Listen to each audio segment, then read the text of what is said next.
사도행전 22장 30절로부터 23장 11절까지 길기 때문에 여러분들 주보 안에 보면 속지가 있습니다. 속지를 끄집어내셔서 다 자리에서 일어나셔서 하나님을 경외하는 마음으로 우리의 속지에 있는 세 구절만 우리 합독하시겠습니다. 시작. 이튿날 천부장은 무슨 일로 유대 사람이 바울을 고소하는지 그 진상을 알아보려고 하였다. 그래서 그는 바울의 결박을 풀어주고 명령을 내려서 대제사장들과 온 의회를 모이게 하였다. 그리고 그는 바울을 데리고 내려가서 그들 앞에 세웠다. 그런데 바울이 그들의 한 부분은 사두개파 사람이요 한 부분은 바리새파 사람인 것을 알고서 의회에서 큰 소리로 말하였다. 동포 여러분, 나는 바리새파 사람이요 바리새파 사람의 아들입니다. 나는 지금 죽은 사람들이 부활할 것이라는 소망 때문에 재판을 받고 있습니다. 바울이 이렇게 말하니 바리새파 사람과 사두개파 사람 사이에 다툼이 생겨서 회중이 나뉘었다. 아멘. 뒤가 좀 잘렸네요. 여러분들 있어요? 회중이 제가 가지고 있는 거 다 있어요? 어떻게 잠깐만. 자, 우리 서로 축복합니다. 하나님의 자녀들이 축복하면 정말 하나님의 복이 내린다는 것을 믿고 우리 하늘복 빌어주시길 바랍니다. 하늘복 많이 받으세요. 하늘복 많이 받으세요. 하늘복 많이 받으세요. 하늘복 많이 받으세요. 예, 하늘복 많이 받으세요. 한번 따라서 해보세요. 하나님을 기쁘시게, 사람을 행복하게. 예, 담임 목사님이 행복해야 우리 성도님들도 행복하시고요. 또 부모님이 행복하셔야 자녀들도 행복해지고요. 우리 예수 믿는 성도님들이 행복하게 신앙생활 해야 전도도 될 줄로 믿습니다. 여러분, 예수 믿으면 참 좋습니다. 예수 믿으니까 좋으시죠? 우선 스트레스나 염려가 없든지 적으니까 참 예수 믿는 것이 좋지요. 스트레스나 염려가 없든지 적은 이유는 우리가 하나님을 의지하면서 섬길 때 하나님을 의지하면서 살기 때문에 그렇습니다. 천지 만물을 지으신 전지전능하신 하나님이 우리 아버지 되시고 우리의 기도를 들어주시고 우리를 도와주시는 것을 알기 때문에 우리는 안식하면서 살 수 있고 모든 스트레스와 염려에서 벗어날 수가 있는 것입니다. 이런 삶은 하나님을 의지하면서 사는 사람들의 특권인 것입니다. 그래서 바울도 빌립보서 4장 6, 7절에 보면 아무것도 염려하지 말고 모든 일을 오직 기도와 간구를 하고 여러분이 바라는 것을 감사한 마음으로 하나님께 아뢰십시오 그랬어요. 염려할 일이 생기면 이것 갖고 염려하지 말고 하나님께 기도하라는 거예요. 그런 염려거리가 생기면 기도하라고 하시는구나. 그럼 그걸 가지고 기도하면 돼요. 그리하면 사람의 헤아림을 뛰어넘는 하나님의 평화가 여러분의 마음과 생각을 기도 예수 안에서 지켜줄 것입니다. 염려하지 않으면서 살 수 있는 것이 하나님을 의지하면서 사는 크리스천들의 특권인 줄로 믿습니다. 베드로도 베드로전서 5장 7절에 이렇게 말하고 있어요. 여러분의 걱정을 모두 하나님께 맡기십시오. 하나님께서는 여러분들을 돌보고 계십니다 그랬어요. 여러분들을 위해서 걱정해 주시는 분이 있으니까 여러분들은 염려하지 말라는 거예요. 걱정하지 말라는 거예요. 하나님께서 여러분들을 돌보고 계시니까 모든 염려를 하나님께 맡기십시오. 이런 삶이 하나님을 의지하면서 사는 사람들의 특권인 것입니다. 어떤 분들은 하나님을 의지하면서 산다 이렇게 얘기를 하면은 하나님을 이렇게 넉넉히 바라보고 기도만 하고 아무것도 안 하는 것처럼 생각하시는 분들이 있어요. 그런데 하나님을 의지하는 삶은 그런 정적인 삶이 아니에요. 하나님을 의지하는 삶은 상당히 동적인 삶인 것입니다. 우리가 역경 가운데서 문제 가운데서 하나님께 기도하고 아뢰면은 하나님께서 어떤 경우에는 역경 가운데서 하나님께 기도하고 아뢰면은 하나님께서 어떤 경우에는 역경과 문제를 제거해 주시기도 하지만은 보통의 경우에는 그 문제를 해결할 수 있는 지혜를 주세요. 역경을 극복할 수 있는 지혜를 주신단 말이죠. 그래서 우리는 문제가 닥치고 역경이 닥쳤을 때에 내가 하나님께 구하면 하나님께서 반드시 지혜를 주실 것이고, 이 지혜에 내가 순종하였을 때는 반드시 내가 문제를 해결할 수 있고 역경을 극복할 수 있으리라 하는 이런 믿음이 있기 때문에 역경 가운데서, 문제 가운데서 우리가 염려하지 않을 수가 있는 줄로 믿습니다. 그래서 하나님을 의지하는 삶은 수동적인 삶이 아니고 능동적인 삶이에요. 하나님을 의지하는 삶은 소극적인 삶이 아니고 적극적인 삶이란 말이죠.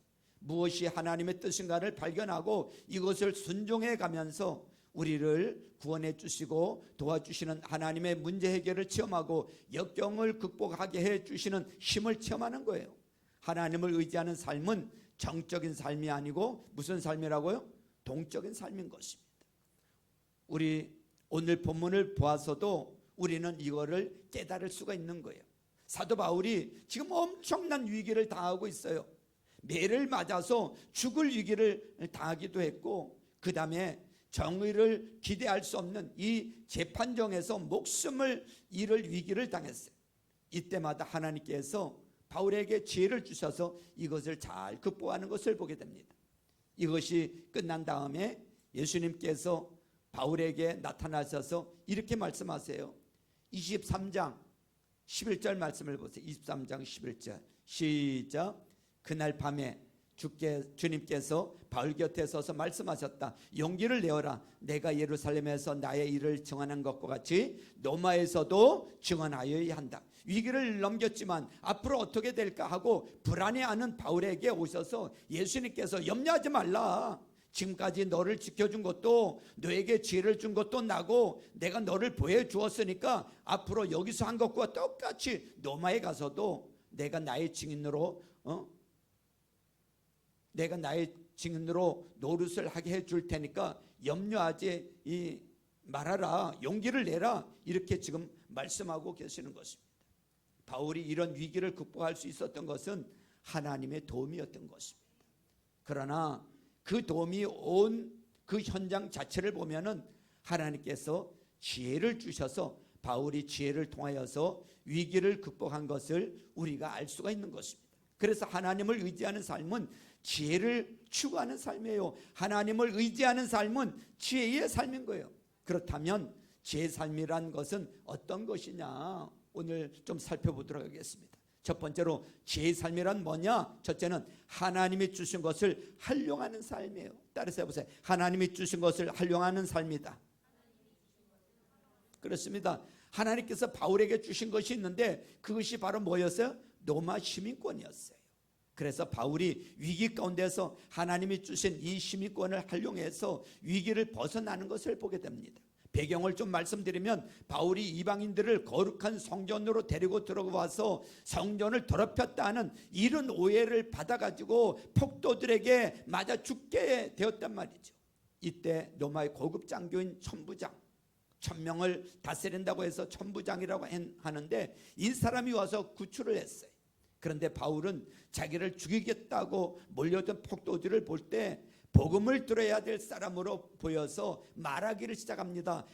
사람을 이렇게 많은데, 이렇게 끌어모으기도 어려운데 이 기회에 내가 복음을 전해야 되겠다고 생각하고 천부장에게 기회를 얻어서 말을 하기 시작했어요. 자기가 어떻게 예수를 만났다 하는 이런 간증을 하고 있잖아요. 그게 지난주에 살펴본 거예요. 그러면서 그 앞에 다시 한번 보세요. 17절에 보세요. 20장 17절 바울이 이렇게 얘기를 합니다. 20장 17절 그 뒤에 내가 예루살렘으로 돌아와서 성전에서 기도하는 가운데 항울경에 빠져 18절 주님이 내게 말씀하시는 것을 보았습니다. 그는 말씀하시기를 서둘러 예루살렘을 떠나라. 예루살렘 사람들이 나에 관한 내 증언을 받아들이지 않을 것이기 때문이다 하였습니다. 19절 그래서 내가 말하였습니다. 주님, 내가 주님을 믿는 사람들을 가는 곳마다 해당해서 잡아 가두고 때리고 하던 사실을 사람들이 잘 알고 있습니다. 내 과거가 이런 것을 알기 때문에 이 사람들이 제가 얘기하면 알기 때문에 이 사람들이 제가 얘기하면 믿을 겁니다. 이런 얘기입니다. 자, 그리고 20절에 보세요. 그리고 주님의 증언자인 스데반이 피를 흘리고 죽임을 당할 때에 나도 곁에 서서 그 일에 동참하면서 그를 죽이는 사람들의 옷을 지키고 있었습니다. 21절 시작. 그때 주님께서 말씀하시기를 가라, 내가 너를 멀리 이방 사람들에게 보내겠다 하셨습니다. 바로 유대인들에게 복음 전하는 것이 내 일이 아니다. 내가 너에게 맡긴 것은 이방인에게 복음을 전하는 것이다. 가라. 이 부분까지 왔을 때 이 이방이라는 말이 유대인들 하여금 다시금 지금 자기네들이 이 자리에 모여 있는지를 기억나게 했습니다. 이방인이라는 이 말을 들으면서 다시금 바울을 죽이자고 아우성을 쳤어요. 천부장이 보니까 안 되겠어요. 그래서 바울을 병영 안으로 끌고 갔습니다. 근데 바울이 이 연설을 히브리어 말로 했기 때문에 천부장이 무슨 말인지 알아듣지를 못했어요. 그래서 무슨 문제가 있긴 있는 모양인데 도대체 무슨 죄를 지었나 본인한테 직접 고백을 받아야 되겠다 하고 광폭한 이 로마 군이니까 우선 때리고 보자. 이래서 형들에다 묶어서 그 다음에 채찍질 하려고 했어요. 근데 이 채찍이 예수님이 매 맞으신 것과 똑같은 채찍이었어요. 전에 영화 패션 오브 크라이스트에서 예수님이 사정없이 채찍 맞으시는 그 장면을 우리 보셨잖아요. 이 채찍은 짧은 몽둥이에다가 긴 가죽끈, 짧은 몽둥이에다 긴 이 가죽끈 대여섯 개를 단 겁니다. 그리고 가죽끈마다 뾰족뾰족한 납덩어리들이 박혀져 있어요. 그래서 우통을 벗겨놓고서 이 채찍으로 사정없이 치면은 뾰족한 납덩어리가 살에 쫙 박히는 거예요. 이것을 쫙 잡아당기면 살이 찢어지면서 피가 그냥 터지는 거예요. 그 당시의 자료에 의하면 이 채찍은 아무나 하는 것이 아니라 그 채찍에 대해서 연구하고 훈련된 자들이 했다고 합니다. 예수님께서 아마 이 매를 40대 맞았을 겁니다. 보통 이 매를 40대 맞으면 죽든지 일생불구자가 되든지 그랬다고 합니다. 바울이 이 매를 맞아야 되는 위기를 당했던 거예요. 그때 바울이 하나님께서 주신 시민권을 갖고서 이것을 활용하고 있어요. 20장 25절 보세요. 20장 25절 시작. 로마 시민을 유죄 판결도 내리지 않고 매질하는 법이 어디에 있어? 이 말을 듣고 백부장 깜짝 놀랍니다. 그 당시에 로마 시민이라는 것은 이게 엄청난 특권이에요. 로마 시민을 죄인이라는 것이 밝혀지기 전에 매를 때리면 매를 때린 사람이 자기가 사형을 당할 수도 있기 때문에 그렇습니다. 그래서 깜짝 놀라서 천부장한테 얘기하니까 천부장도 깜짝 놀라서 29절에 보세요. 29절에 보니까 그러자 바울을 신문하려고 하던 사람들이 곧 물러갔다. 천부장도 바울이 로마 시민이라는 사실을 알고는 그를 뭐해 놓은 일로? 결박해 놓은 일로 두려워하였다 그랬습니다. 로마 시민을 매 때리는 거는 고사하고 이렇게 묶어놨다 하는 그 자체만도 큰 죄가 되는 거예요. 죄가 지금 정해지지도 않았는데 묶어놓은 것만 하더라도, 그래서 이 사건으로 인해서 그 다음에 사건을 보면 천부장이 바울을 대하는 태도가 싹 달라지는 것을 볼 수가 있습니다.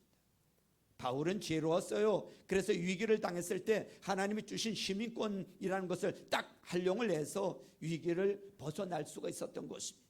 그래서 우리가 하나님을 의지하는 지혜로운 삶을 살려고 하면은 우리도 하나님이 주신 것을 활용할 수 있어야 되는 거예요. 가능하면 여러분, 나는 뭐 그냥 주변 사람하고 난 친하지 않아도 돼. 나는 그냥 교회만 왔다 갔다 잘하고 그냥 신앙생활만 잘하면 돼. 그렇게 생각하는 분들이 있는데, 물론 그렇게 하려고 하는 분은 그렇게 하세요. 그러나 여러분, 가능하면 직장 동료들하고도요 사이좋게 잘 지내고요, 관계를 잘해놓고, 윗사람하고 관계를 잘해놓고요, 아파트 주민들하고도 관계를 잘하고요, 또 지역 자치 주민회 같은 데도 좋은 관계를 이뤄놓고, 시원들하고도 좋은 관계를 이루고, 시장하고도 좋은 관계 이루면 여러분에게 도움이 그 관계가 언제 여러분에게 도움이 될지 모르고, 이것이 언제 복음 전하는데 도움이 될지 모른다는 것입니다. 우리는 우리가 가진 것을 활용해야 돼요. 이것이 죄인 거예요. 그러기 위해서는 우리가 좀 가진 게 있어야 합니다. 좀 가진 게 있어야 돼요. 그래서 여러분들 가운데 조금 전문직에 있으신 분들은 면허를 얻는다든지 아니면 자격증을 필요로 하는 것이면 여러분들 열심히 일해서 따놓으세요. 우리 사회는 자격증이나 면허가 인정받는 사회입니다. 우리가 주님께 쓰임받기 위해서는 좀 있어야 되는 거예요. 좀 있어야 돼요. 저는 우리 청년 학생들이, 우리 자녀들이 할 수 있는 공부도 한번 최대한도로 한번 해보고 또 여러분들이 가진 이런 자질을 한번 최대한도로 개발해 보면 좋겠어요. 우리 학생 청년들 가운데 주님께 쓰임받고 싶은 사람도 있을 거예요. 선교사로 헌신하고 싶은 사람도 나왔으면 좋겠어요. 그런 뜻이 있는 학생 청년들은 우선 일반 대학에 가서 공부 최고까지 다 하고 그 다음에 신학교 가도 괜찮아요. 왜냐하면요, 요새 우리가 정말 선교사가 필요한 모슬림 지역에서는 선교사를 안 받아요. 선교사 드러내지 못해요. 어떤 사람을 받냐면 의사라든가 간호사라든가 IT 기술자라든지 교수라든가 이런 전문직을 가진 사람이 전문직을 갖고 들어갈 수가 있는 거예요. 가진 게 좀 있어야 돼요. 하다못해 돈을 좀 왕창 벌어서 공장이라도 세우면 거기 들어가서 뭘 할 수가 있단 말이죠. 그래서 우리가 정말 주님께 쓰임받기를 원하면은 우리가 좀 가져야 돼요. 그래서 우리가 여러분들이 가진 역량을 최대한도로 발휘하시고 여러분들이 가진 소질과 재능을 최대한도로 개발하시기를 바랍니다. 그래서 위기를 당했을 때 또 주님을 위해서 이걸 쓰시는 성도님들 될 수 있기를 주님의 이름으로 부탁드립니다. 이렇게 말씀드리면은 아마 어떤 분들은 그러면 하나님은 가진 것이 없는 사람은 안 쓰신단 말입니까? 하나님이 쓰시죠. 써요. 지금 우리가 잊어서는 안 되는 거는 가진 것이 없어서 쓰시는 것이 아니라 가진 것이 없는데도 불구하고 쓰시는 거예요. 차이가 있어요. 가진 것이 없어서 쓰는 게 아니에요. 가진 것이 없는데도 불구하고 쓰시는 겁니다. 그런데 성경이나 주위에서 보면은 사실은 하나님께서 가진 것이 없는 분들을 더 크게 쓰십니다. 왜냐하면 가진 것이 없으니까 하나님밖에 의지할 수밖에 없거든요. 그래서 가진 것이 없는 사람들을 하나님께서 더 쓰시는 거예요. 우리 교회에서도 보면요, 경제적으로 어려우신 분들이, 우리 교회도 보면 경제적으로 오히려 어려우신 분들이 비례적으로 헌금들을 더 많이 하는 걸로 제가 알고 있습니다. 교회 봉사하시는 분들도 보면 더 바쁘신 분들이 교회 봉사도 더 열심히 하는 것을 보게 됩니다. 없는 분들이 더 합니다. 없기 때문에 하나님밖에 의지할 수가 없어서, 그러나 없기 때문에 쓰는 것이 아니라 없는데도 불구하고 쓰신다는 것을 우리가 알아야 되는 거예요. 만약 우리가 있으면서 없을 때와, 잘 들어보세요, 내가 있는데도, 가진 게 있는데도 불구하고 없을 때와 똑같은 마음으로 주님을 섬긴다고 하면 하나님께서 얼마나 크게 쓰시겠습니까? 얼마나 크게 쓰겠어요. 그래서 가져야 되는 거예요. 여러분, 가짐에도 불구하고 겸손하게 하나님을 그런 없는 자처럼 그렇게 섬긴다면 하나님께서 크게 쓰시는 거예요. 사도 가운데서 없는 사람 중에 하나가 저는 베드로라고 보여집니다. 이 사람은 학위도 없어요. 경제적 여유도 없어요. 사회적 지위도 없어요. 이런 사람을 하나님께서 쓰셔서 베드로 뜻이 뭐예요? 반석이잖아요. 돌, 반석 위에 교회를 세우셨어요. 교회 주축들 노릇을 했어요. 그러나 성경을 쓰는 데는 베드로가 큰 역할을 못합니다. 2권밖에 못 썼어요. 베드로 전서 후서. 성경의 많은 부분은 많은 공부를 했어요. 많은 훈련을 받은 누가 많이 썼어요? 바울이 많이 썼지요. 그 당시 의사였던 누가가 또 썼어요. 그래서 우리가 하나님께 쓰임받기 위해서는 없는 사람도 필요하고 있는 사람도 필요한 거예요. 저는 여러분들이 가진 것이 많아서 주님께서 내가 너를 그걸 쓰기를 원한다고 할 때 딱 바칠 수 있는 가진 것이 있는 사람이 될 수 있기를 주님의 이름으로 축원합니다.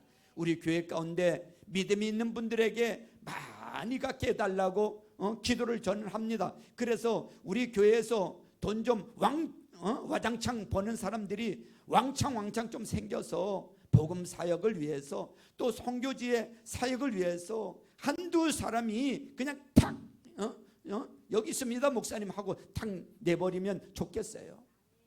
선교사님한테 연락이 와요. 어제도 연락이 왔어요. 예배당 증축을 해야 되는데 또 지붕을 해야 되는데 기도 중이라는 거예요. 근데 있어야 주지. 근데 제가 기도하는데 우리 성도 가운데 그만한 믿음의 사람은 누굴까 생각해 보는 거예요. 그만한 믿음의 사람은 누굴까? 많은 경우 주를 위해서 살겠다고 해놓고 돈 좀 버니까 싹 잃어버리는 거예요. 바뀌어버리는 거예요. 얼마나 믿음조차 싹 까먹거든요. 오래전에 솔직히 어떤 분은 편찮았을 때 그분 회복하게 해달라고 기도를 못할 때도 있었어요. 이분이 아프니까 그래도 하나님께 의지하고 교회를 나오더라고요. 이거 병이 나서 건강해지면 무슨 짓 할지 모르겠단 말이에요.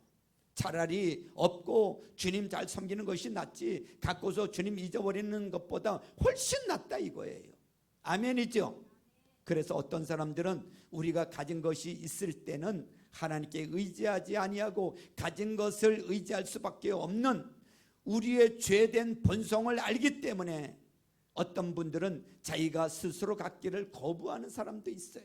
그래서 여러분들도 자신 없으시면 갖기를 거부하시기를 바랍니다. 가난하게 주님 잘 섬기는 것이 낫지 돈 많이 벌어서 인생 망치고 지옥 가는 것이 좋겠습니까?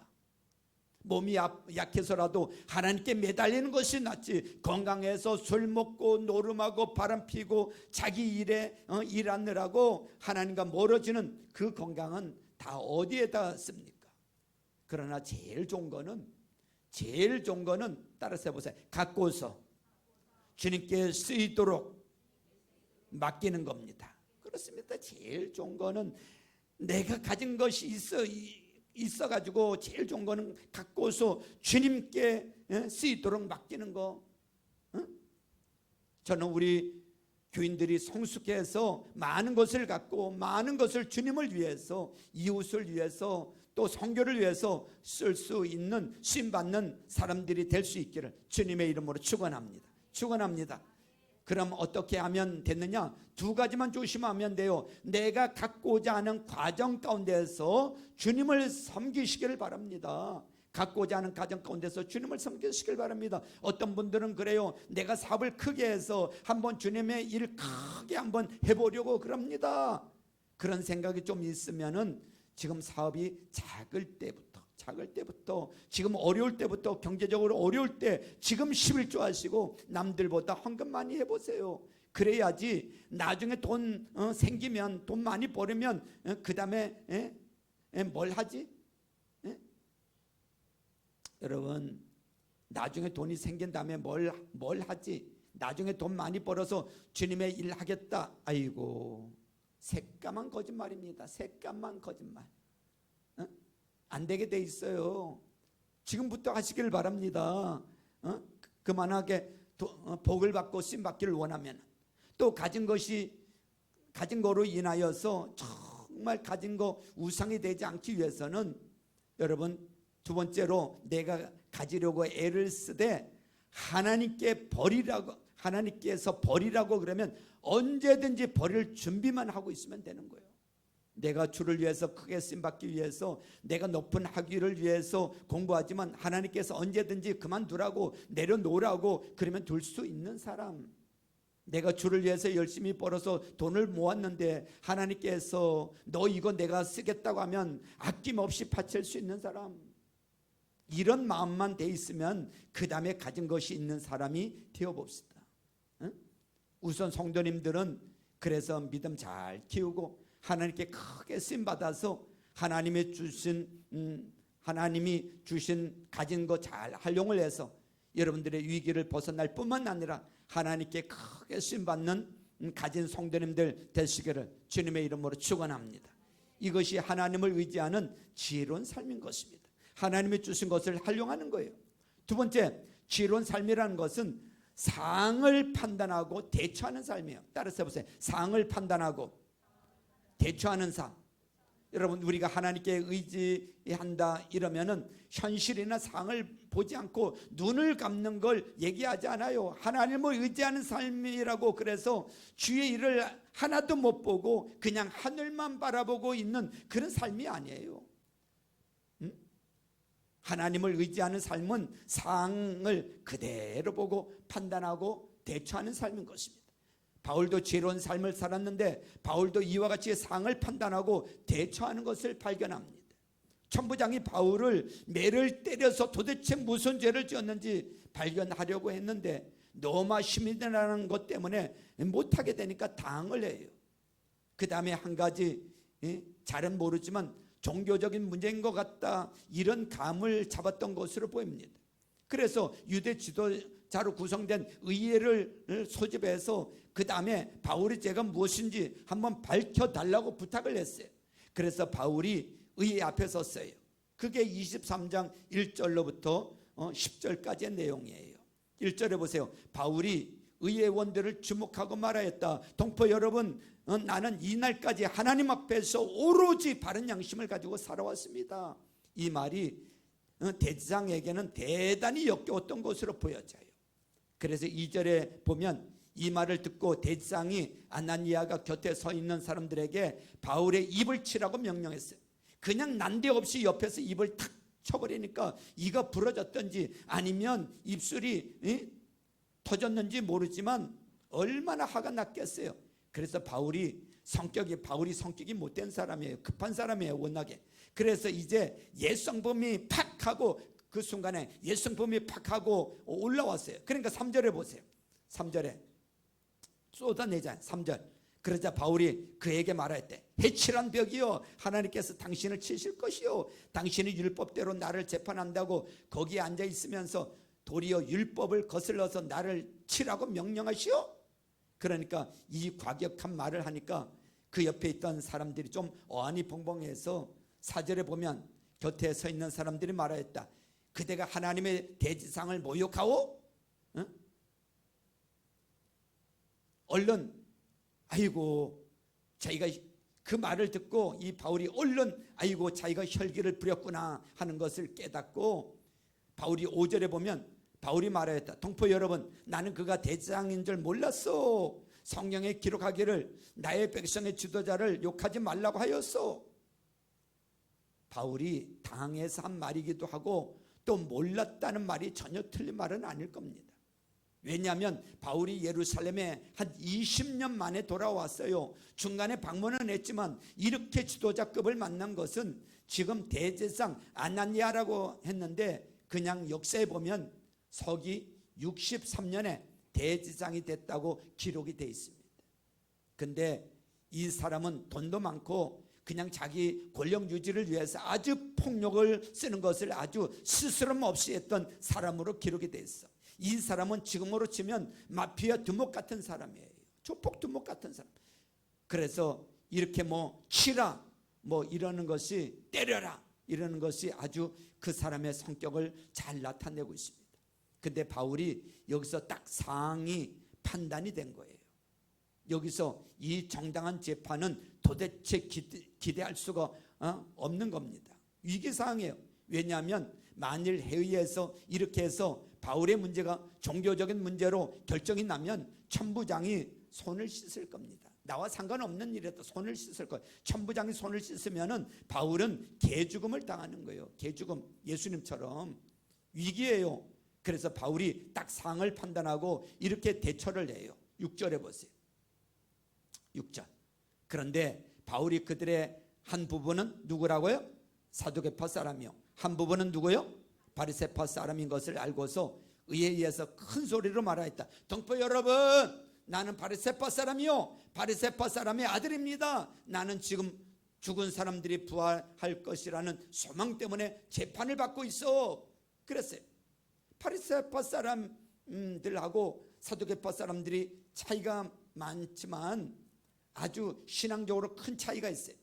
우리는요, 우리 신앙도 바리새인들하고 훨씬 가까워요. 사두개인들보다.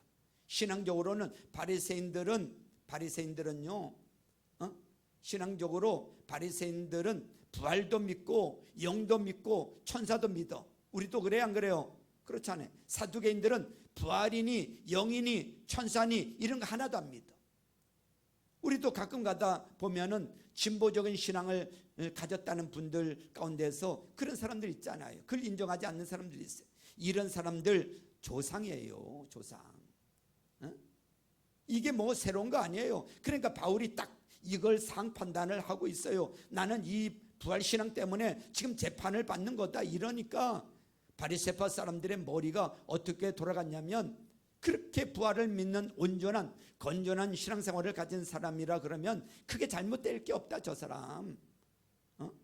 이제 이런 쪽으로 마음이 돌아가고, 그 대신 사두개파 사람들은 아니 이놈이 성전도 모욕을 하더니 이제는 이렇게 이단 사상을 갖고 있는 놈인가, 이래서 증오심이 더 커지고, 그래서 사두개파 사람들하고 바리새파 사람하고 냅다 붙었던 거예요. 10절 보세요. 10절 시작. 싸움이 커지니 천부장은 바울이 그들에게 찢길까 염려하여 군인도로 내려가서 바울을 그들 가운데 빼내어 병영 안으로 데려가라고 명령하였다. 그래서 바울을 재판하니 재판이 흐지부지 돼버린 거예요. 그래서 바울이 위기를 면했어요. 상을 잘 판단하고 대처했기 때문에 그렇습니다. 여러분, 하나님을 의지하는 지혜로운 삶이라는 것은 그냥 이 상을 눈을 감고 보지 말라는 뜻이 아닙니다. 눈을 감고 보지 말라는 뜻이 아니에요. 오히려 눈을 크게 뜨고 상을 보고서 정확하게 판단하고 대처할 줄 아는 것이 하나님을 의지하는 지혜로운 삶인 줄로 믿습니다. 근데 우리 성도님들 가운데서는 이 상 판단이 좀 모자라서 고생을 하시는 분들이 가끔 보여집니다. 예를 들면 10대 자녀를 가진 부모님들, 애들이 10대가 돼서 청소년이 이 중학생이 되고 고등학생이 되고 10대가 돼서 이 호르몬이 작동하기 시작하면은 신체도 변화가 오고요, 정신적인 변화가 옵니다. 그래서 이제 얘네들이 자기가 누군가, 내가 누군가 이런 질문도 던지고 또 독립해 보려는 이런 욕구도 생기고 합니다. 이것이 다 성장하는 과정이에요.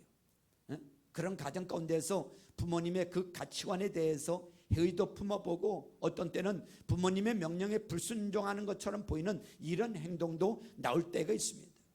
부모 가운데서는 이 상 판단을 잘못하세요. 그리고 청소년이 돼서 그렇다는 걸 모르고, 저 자식이 옛날에 그렇게 말 잘 듣던 착한 애가 요새 왜 이렇게 나쁜 애가 돼버렸나, 이렇게 아주 위기감을 느껴서 자꾸만 옛날 말 잘 듣던 초등학교 상태로 끌고 가려고 막 강압적으로 애를 쓰니까 이해가 됩니까? 그 애는 애 쪽으로 자기가 잘하려고 하는데 이것을 부모가 막아버리니까 속에서 분노가 생기고 욕구 불만이 생기고 꿍꿍 뭉쳐놨다가 그냥 고등학교 졸업하자마자 집을 나가버리든지, 대학교를 가도 집에서 가장 먼데 골라서 가버리고 상 판단을 못해서 그런 거예요. 또 우리 성도님들 가운데도 보면 부부 가운데서도 상 판단을 잘못하는 분들이 계세요. 특별히 중년이 된 부부 가운데서 남편들 상 판단을 잘 못합니다. 남편들, 저도 마찬가지고. 다 그런 건 아니지만 한국 부부에서는 결혼의 연륜이 높아지면 높아질수록 여성의 아내의 그 위상이 더 올라가게 돼 있어요. 왜냐하면 아내가 살림 다 하니까 경제권을 쥐고 있죠. 그 다음에 자녀들하고도 훨씬 아버지보다 엄마가 아이들하고 가깝지 않습니까? 또 아내는 이걸 배경으로 해서 점점점 연륜이 높아지면서 자기 주장도 하게 되고 그 다음에 자기 의견도 제시하고 이러죠. 그러면 상 판단을 잘하는 신령한 남편 같으면 이걸 얼른 깨달을 텐데 상 판단이 안 되는 거예요. 그러면 옛날에 결혼할 때는 고분고분했는 이런 아내 모습만 생각하고 왜 여자가 이렇게 억세졌나 그러고 막 그냥 붙잡아 당기니 말이죠.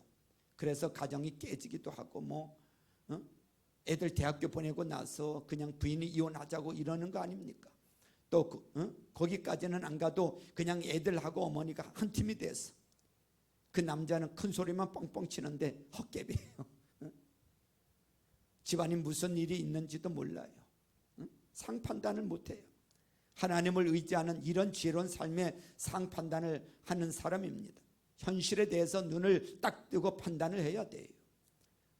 참 못하시는 사람들 많아요. 사실 우리 교회가, 우리 사랑의 동산길 이렇게 보면 목사가 똑똑해서 여러분들이 거룩해 해서가 아니라 왠지 하나님께서 써주시고 지금 성령 충만합니다. 이건 못 보시는 분들이 있어요. 답답해요. 담임 목사를 봐달라는 게 아니에요. 우리 교회 자랑하겠다는 것이 아니에요. 저도 그런 판단을 할 수 있어야 되잖아요. 우리는 상 판단을 잘해야 됩니다. 그럼 어떻게 하면 상 판단을 잘하느냐? 어떻게 하면 상을 객관적으로 볼 수 있느냐? 하나님의 눈으로 봐야 된다는 거예요. 따라서 해보세요. 하나님의 눈으로 봐야 된다. 왜냐하면 우리 눈으로 상을 봐서는 우리는 다 안경을 쓰고 있기 때문에 그래요. 안경 색깔에 따라서 다 다르게 보여요. 내가 검은 안경을 쓰고 선글라스 쓰고 있으면요 다 검게 보이고요. 파란 안경을 쓰고 있으면 다 파랗게 보이고 다 그런 거예요. 바로 선입감이라는 편견이라는 안경인 것입니다. 그래서 우리가 사물을 그대로 보기 위해서는 하나님의 눈으로 봐야 돼요. 우리는 다 안경 쓰고 보기 때문에 여러분들도 그런 거 많이 경험할 줄로 믿습니다. 내 눈에 안경이라고 내가 쓰고 있는 안경을 보니까 다 다르게 보이는 거예요. 어떤 한 분을 놓고서 두 사람의 의견이 어긋나죠. 한 사람은 그 사람 참 좋은 사람이다. 또 한 사람은 그 사람 나쁜 사람이다. 둘 중에 한 사람이 그분을 더 잘 알아서 그럴 수도 있지만 많은 경우에는 다른 안경을 쓰고 보기 때문에 그런 거예요. 똑같은 상황을 놓고서도 두 사람의 의견이 달라요. 어떤 분은 절망적인 상황이에요. 어떤 분에게는 야, 참 좋은 기회다, 참 좋다, 이런 안경을 쓰고 어떤 안경을 쓰고 있느냐에 따라서 다른 것입니다. 달라요. 응? 여러분 그런 얘기가 있어요. 어느 책에서 본 이야기인데 아프리카의 신발 공장에서 아프리카의 그 직원들을 데려가서 여기에 신발 공장을 세우면 가능성이 있겠는가? 이제 이거를 판단하기 위해서 갔어요. 근데 보니까 신발을 다 안 신고 다니네. 신발을 다 안 신고 다니네. 그래서 사장님 여기는 안 됩니다. 이 사람들이 신발을 안 신기 때문에 안 됩니다. 이렇게 보는 사람이 있고, 사장님 여기 대박 나겠습니다. 한 사람도 안 신고 다니니까 우리가 신발 만들어서 신기면은 다 신을 거 아닙니까? 대박 날 것 같습니다. 어떤 안경을 쓰고 벗느냐에 따라서 완전히 달라지는 거예요. 그래 안 그래요? 그래서 우리가 사물을 판단할 수 있는 이런 가장 좋은 법은 하나님의 눈을 통해서 보는 거예요. 하나님을 통해서 보는 거예요. 많은 분들은 내가 안경을 쓰고 있다는 것조차도 몰라. 어떤 안경을 쓰고 있는지조차도 몰라. 그래서 자기가 가장 정확하게 본다고 생각하고 있어요. 사람 평가도 자기가 잘 하고 있고 상도 자기가 정확하게 판단하고 있다고 하는데, 그렇지 않은 것을 어떻게 아냐면 자꾸만 관계 속에서 뭔가 누구하고 자꾸 부딪히고 문제가 해결이 안 되는 걸 볼 때 뭔가 지금 상황 판단에 잘못이 있다는 걸 아셔야 되는 거예요. 내가 뭔가 상황 판단을 잘못하고 있구나. 그러니까 자꾸 부닥치는 거예요. 자식하고 부닥치고 부모하고 부닥치고 부부 사이에 부닥치고 이웃하고 부닥치고. 그러면 어떻게 판단하느냐? 하나님의 눈을 갖고 봐야 되는 거예요. 하나님의 눈을 갖고 보는 겁니다. 그러면 어떻게 하면 우리가 하나님의 눈으로 볼 수 있느냐? 이건 하루아침에 되는 것이 아니라 좀 훈련을 해야 돼요. 첫째는 어떤 훈련을 해야 되는가? 말씀을 많이 읽어야 돼. 따라서 해보세요. 말씀을 많이 읽어야 된다. 그래서 성경이 하나님의 소원과 하나님의 뜻과 하나님의 관점이 적혀 있는 것이 성경이에요. 그래서 성경을 자꾸 읽다가 보면 하나님이 어떤 식으로 생각하시고 하나님께서 어떤 식으로 사물을 보시고 하나님께서 어떤 상황에서는 어떻게 하시는가를 자꾸만 이렇게 몸에 뵐 때에 비로소 하나님의 눈으로 볼 수 있게 되는 거예요. 두 번째는 순종하는 거예요. 순종한다는 것은 하나님과 더불어 산다는 거예요. 하나님께서 우리 이쪽으로 가자, 그럴 때 같이 가야지. 나는 저쪽으로 가버릴래요 하면서 가는 것은 같이 못 살지요.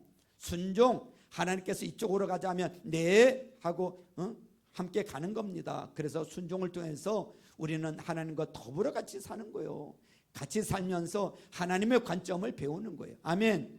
부부도 오래 사신 부부도 그래요. 제가 오래 살다 보니까 벌써 33년이요. 뭐 이제는 횟수 가는 것도 모르겠는데 좀 오래 같이 살다 보면요 닮아요.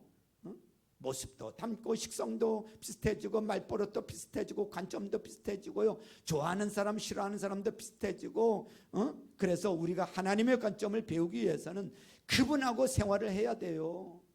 어떻게 배웁니까? 순종하는 겁니다. 세 번째가 기도하는 거예요. 기도. 하나님의 관점으로 사물을 보려고 그래도 내 감정이 격해 있든지 분노가 두려움이나 염려가 있으면은 상판단이 안 돼요.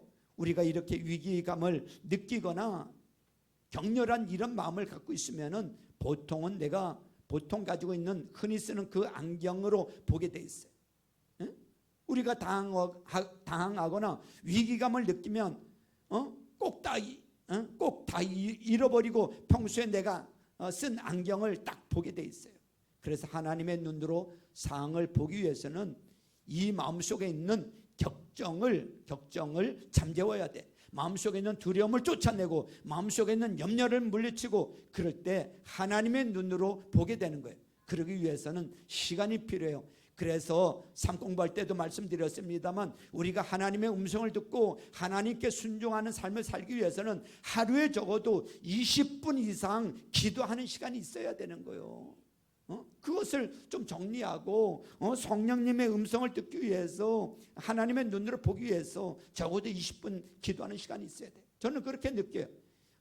이 마음이 있는 이런 격정 안에 자기의 욕망이나 이런 것을 잠재우는데 한 20분은 걸린단 말이죠.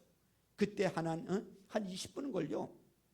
하나님의 눈으로 상이 딱 깨끗하게 보이고 동시에 하나님께서 그걸 해결해 나갈 수 있는 지혜를 주신단 말이죠. 그래서 저는 예배도 적어도 한 20분 전에는 오셔서 그거 같아요. 한 20분 전에는 오셔서 예배를 위해서 회개할 거 회개하고 마음 정리하고 격정도 제거하고 성령 충만한 예배가 되도록 하나님과의 관계가 회복되는 다음에 예배 들어갔으면 좋겠다. 그렇게 생각이 되는. 그러니까 적어도 한 20분 전에는 왔으면 좋겠다 이거죠. 정확한 상황 판단에 의해서 정확한 지혜를 주시니까 어떠한 역경도 극복이 되는 것이고 어떠한 문제도 해결이 되는 거예요. 저도 하나님 눈으로 사물을 항상 보는 거 아닙니다만 한 가지 제가 배운 게 있어요. 하나님의 눈으로 보니까 절망이라는 것이 없더라고요. 어떤 상황에서도 하나님의 눈으로 보면 절망이라는 게 없어요. 성도님들, 우리가 하나님을 의지하는 지혜로운 삶을 살 수 있기를 바랍니다. 하나님을 의지하는 지혜로운 삶을 삽시다. 이런 삶 가운데서 우리가 평안이 있고 이런 삶 가운데서 염려가 사라지는 것입니다. 하나님께 지혜를 구하면 반드시 주시는 줄로 믿습니다. 하나님의 지혜를 쫓아서 살 것 같으면 어떤 문제도 해결이 되고 역경도 극복할 수 있다는 이런 확신이 있으시길 바랍니다. 이런 확신 때문에 우리가 하나님의 지혜를 찾으면서 염려 아니하고 스트레스 받지 않고 사는 것입니다. 성도님들, 우리 인생은 하나님이 우리에게 주신 선물인데 참말로 왜 이렇게 염려나 근심으로 우리 인생을 낭비해서야 되겠습니까? 지혜로운 삶을 삽시다. 하나님께서 여러분과 저에게 주신 모든 가능성을 최대한도로 개발하고 하나님이 허락하시면 주를 위해서 얼마든지 바칠, 언제든지 하나님께 바칠 마음 준비를 가지고 하나님께 청해서 많이 하나님께 청해서 많이 우리 가지도록 합시다. 그래서 주님께서 필요하다고 하실 때 우리 이웃과 주님을 위해서 좀 마음껏 씁시다. 무엇보다도 우리가 이제 현실에 눈을 떠서 하나님 지금 하나님 눈으로 보게 해주십시오. 사람을 볼 때도 하나님의 눈으로 보고 상을 볼 때도 하나님의 눈으로 봐서 항상 우리와 같이 하시고 도우시고 문제 해결이 되시고 역경을 극복해 주시는 하나님의 능력의 손길을 보고 그 손길을 따라서 어떤 문제도 해결하고 역경도 극복하시는 귀하신 우리 성도님들 될 수 있기를 주님의 이름으로 축원합니다. 우리 이 시간에